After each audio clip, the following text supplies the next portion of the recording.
Magandang umaga po sa ating lahat. It's great to be together. Amen. Palakpakan naman natin ulit yung mga song leaders natin, worship leaders. And kung napapansin nyo, yung mga nagsalita, Princess Great, di ba, mga bata, and then aged men, yung mga sumunod. Di ba, Ferdy? Joke lang ha, Ferdy. Dinamay pa kita. Anyway, maraming salamat. I know that I think this is my first time to be able to speak to you this morning dito sa Quezon City and be able to preach the Word of God. You know, and I'm just grateful to have this opportunity and humbled. Maraming salamat po. And I pray that we can all learn ngayong umagang ito. Why don't we bow down our heads? Let's pray. God, we just want to come before you, God, and humble ourselves before you and lift you up, Father. God, salamat sa mga kanta, salamat sa mga salita mo so far. God, salamat sa fellowship. God, salamat sa paalala mo sa puso namin, Father, na mahal mo kami. Father, that you are unconditional, God, na pwede mo kaming batuhin dahil ikaw yung walang sala, Father. Ngunit kayo po ay nagmahal sa amin at itinaas kami. Father, I pray that you bless our time together, God, as we learn more about suffering, Father. Thank you so much for this time, Father. Be with us. Speak to us. In Jesus' name we pray. Amen. Unang-una, gusto ko palang i-welcome, no, aside from us here, meron tayong mga friends, I think from Cebu, no, si Jen, and yung kaibigan niya si Yok. Dalawang beses ko tinanong, tatlong beses ko tinanong, Yok, Y-O-K. No? So, I have a chance to fellowship with them. Everyone else that are tawag ito, bumibisita from the North Sector. Alam ko marami akong nakita mga taga North Sector na bumibisita, and you are welcome, of course. And sa mga friends and family. You know, pwede na ba yung ating ano? Yes. Ang title ng lesson natin ngayon is Suffering with God. Unang-unang preaching, suffering pa kagad. Ha! Alam nyo, let me just share something, no? I usually think about what is the next crisis. Kasi po part ng trabaho ko po yun. No? To prepare the bank for what is the next crisis. And I think early Feb towards mid and towards nangyari na yung mga nangyari, no? About the Iran conflict and war and everything. Inisip ko, ano kaya mangyayari? Paano walang nangyayari? Sabi ko. And then, boosh!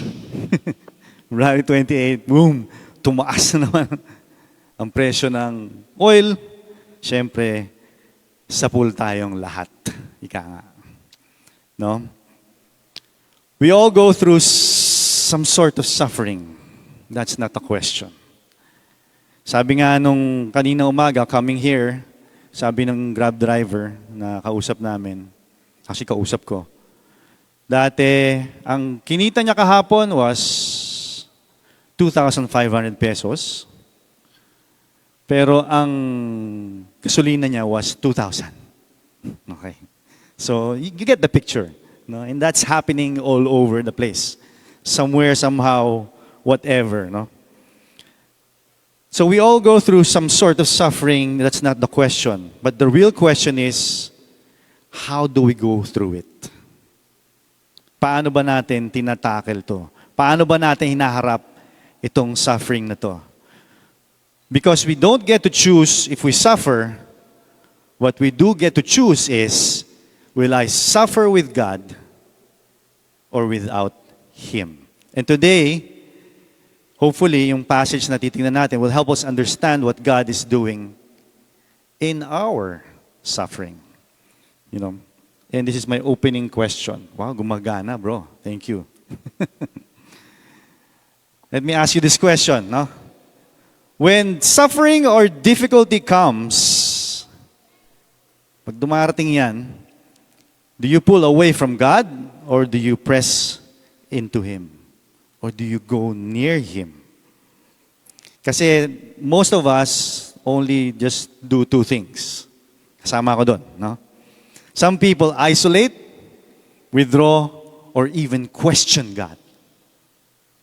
Some, dahil awesome sila talaga, spiritual sila, they lean in, they pray more, they even fast, maybe, and they seek Him deeper. Binubuksan nila yung Bible nila. Ako po, my tendency is to pull away. No, I feel like it's a rejection. At pag nangyayari na sa akin yun, alam ko na hinug na ako. Hinug na ako sa kasalanan. You know? Ang nagiging reaction ko doon is to actually sin. You know, so the key thing here is that suffering reveals the direction of our hearts. In fact, it reveals our heart for God. Ang passage po natin is coming from Hebrews. Ulitin natin. Ayaw na, bro. Next slide. It's coming from Hebrews 12, no? Verses 3 to 11. If you look through the passage, actually walang, at least for my version that I'm using, wala po yung word na suffering. In fact, it's referred to as discipline. Grabe, no? Suffering, dapat supposedly nega yun eh. But it's actually discipline, no? And just the context, yung audience po ng Hebrews were said to be enduring public abuse. So they were Christians. Hindi nila alam actually whether it's in Jerusalem or somewhere else. But according to scholars, no, they were enduring public abuse and were made a public spectacle. No? Iba na yung inaabuso ka, iba pa rin yung inaabuso ka sa harapan ng maraming tao. Di ba? So, dito, no, we're gonna have 3 points. Short lang naman, no? First is, endure suffering. Second, understand discipline. Third is, embrace its purpose. No? And let's begin with the first point. Are you with me, mga kapatid? Ayan, okay. Malinaw naman, ano? Ang hirap kasi maghanap ng images minsan, no? Buti nila, ChatGPT, tumutulong. Anyway, so let's read the passage. Hebrews 12. Are you there with me? Anyway, so, teka, ako nawawala. Dali. Hebrews 12, verse 3. Sabi doon, consider him who endured such opposition from sinners so that you will not grow weary and lose heart. In your struggle against sin, you have not yet resisted to the point of shedding your blood. In fact, parang siyang, he was just really referring to Jesus himself. No? Na nag-endure talaga. So yung first point, endure suffering. The first instruction is simple, pero hindi siya mahirap. Alam niyo kung ano? Endure. Magtiis. Sabi ng writer, consider him so that you will not grow weary and lose heart. As I said, look at Jesus. No? Look at how he endured. Because suffering has a way of draining us. Di ba? Nakaka-drain ang challenges. Nakaka-drain. Minsan, lumabas lang ng bahay, nakaka-drain. No? You get tired, you get discouraged, and you start to question everything. And the temptation is to quit. Share ko lang, no? Nagtitrain po ako, actually with some of the brothers. We're training to run a marathon this June. You know? And mahirap po mag-training. Napakahirap. Minsan, paglabas mo ng bahay, alam mo, naka-register ka na. Pero parang naisip mo, tatakbo ba ako? Magti-training ba ako? Parang ganun, parang lahat ng katawan mo, ayaw. Sinasabi niya, pero hindi, nakaregister na ako eh. Kailangan ko mag-training. And it's difficult to endure. And when you run, it's not easy. I know for some, hindi madali po talaga yon. And how much more tumakbo ng napakatagal, almost like 6 hours, tatakbo ka para lang takbuhin yung 42 kilometers na yan. And may mga tao talaga, gustong-gusto nila na nasasaktan. Anyway, but going back, we get tired, we get discouraged, and we get to question everything. Asa ka ngayon, kapatid? Are you now tempted to quit? And sometimes, hindi talaga natin maintindihan yung suffering. Bakit nangyayari sa atin? When you can't understand it, ang pwede mo na lang sigurong gawin is to endure it. Tiisin mo na lang. Kaya nga. So what does endurance actually look like? Ano ba itsura niyan? Hindi siya dramatic. Okay? Huwag na natin bigyan ng drama. It's simple, consistent faith. Nagdadasal ka pa. Nagtitiwala ka pa. Di ba, ang hirap kasi minsan, pag na-reject ka, ang hirap magtiwala eh. Sa relationships, or even sa sitwasyon, maybe sa trabaho mo, or sa school. Meron kang kagrupo. Supposedly, sabi niya, sasamahan ka niya, pero iniwan ka sa gitna, nilaglag ka. Di ba? Paano ka papasa? Anong isasubmit nyo? Di ba? Yung mga ganong klase.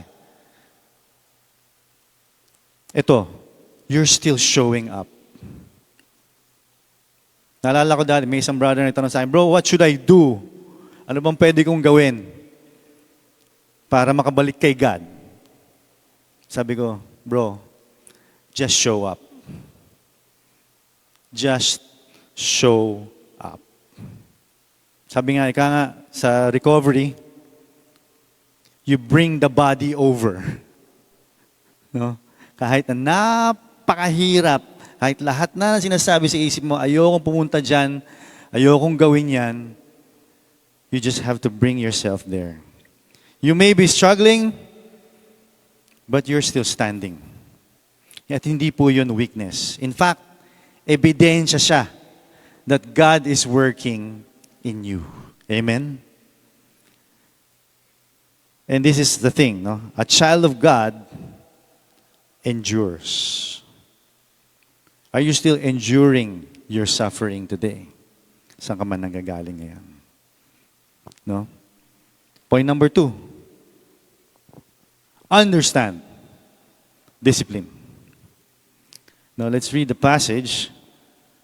My son, do not make light of the Lord's discipline, and do not lose heart when He rebukes you. Because the Lord's disciplines the ones He loves, and He chastens everyone He accepts as His son. Let's go deeper here. Self-awareness is key. Alam niyo yung self-awareness, di ba? Self-awareness. Because minsan, niisip natin bakit nangyayari itong mga kahirapan natin sa buhay. Why is God allowing this to happen? Is He against me? Is He, parang feeling ko parang pinuput on the spot ako lagi. But the passage says, the Lord disciplines the one He loves. That means, yung suffering mo, hindi siya rejection. And this is for me. In fact, it may be love. It may be love. And self-awareness, as I mentioned, is very, very important. In fact, discipline or suffering is actually relationship. This is one of the most strongest statements here, mga kapatid. God is treating you as His children. Di ba? Hindi ka naman papakailaman ng isang tao kung hindi siya nakikare sa'yo. Hindi ka naman, we all had fathers, ika nga. No? Pag hindi ka mahal ng isang tao, hindi ka nakakausapin yan. Ganun din actually sa corporate world. Pag hindi ka na, ano yung boss mo, hindi ka nakakausapin yan. You know, he'll just let you be until mag-resign ka na. You know? Ganon. That's just how it is. No? But God is treating us as His children. That's why this is happening. Discipline is not punishment. Discipline is in fact a proof of relationship. No? Dahil meron siyang gustong connection sa atin. In fact, the passage says, if there is no discipline, then you are not His.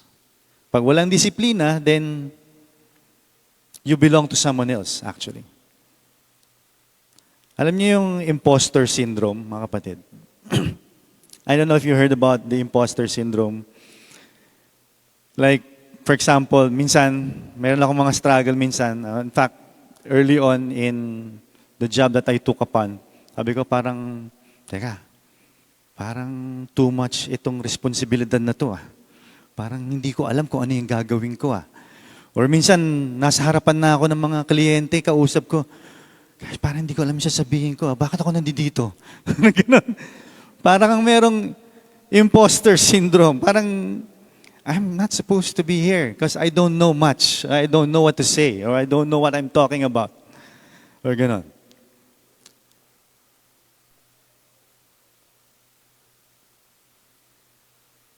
And sometimes, maybe you feel that way. Dahil may mga nangyayari sa'yo. Diba? May nangyayaring hindi favored sa'yo. O may nangyayari, bakit yung iba ganito nangyayari? Sa akin hindi. No? Bakit sila, binibless sila na God lagi, ako hindi. But yun, may boyfriend na, ako wala. Ganto, ganyan, ganun. Ang dami. You know? Feeling mo parang, hindi naman ako anak ni God eh. Siguro. Sampid lang ako dito sa kingdom ni God. You know, it can be like that. An imposter syndrome. Ika nga. At yun ang gustong-gusto ni Satan gawin sa atin. Sa atin lahat. Now, if God corrects you, it means He claims you. Amen? Bakit discipline? Why discipline, no? Ito talaga, grabe. Bakit mahal dinidisiplina talaga? There's a deeper truth, no? Why does God allow all of this? Because without trials, we would fall in love with comfort. Diba? Ang sarap ng komportableng buhay eh. Gusto natin lahat yun. Sarap. No? Wala kang iniisip. Or yung ease ng buhay. Or parang feeling mo, kontrolado mo lahat. Sino sa atin dito ang control freak? Huwag yung itaas yung kamay nyo. Alam ko, marami sa atin dito. Gusto ng control. Di ba? Pero you know what? God allows all this suffering. Kasi kung you're comfortable, your life is easy, and you feel like everything is under your control, then you will slowly forget God. Are you with me, church? So God allows trial after trial after trial. Not to destroy you, but to actually protect your heart. Protect our hearts. No? Si God, disruptor siya. Di ba narinig niyo na yun? Yung mga grabe, itong taong ito, disruptor to. Kunin natin to sa grupo natin, disruptor. No? Para gumalaw tayo lahat. But you know what? God is the biggest disruptor. And He disrupts comfort, what? To preserve our hearts.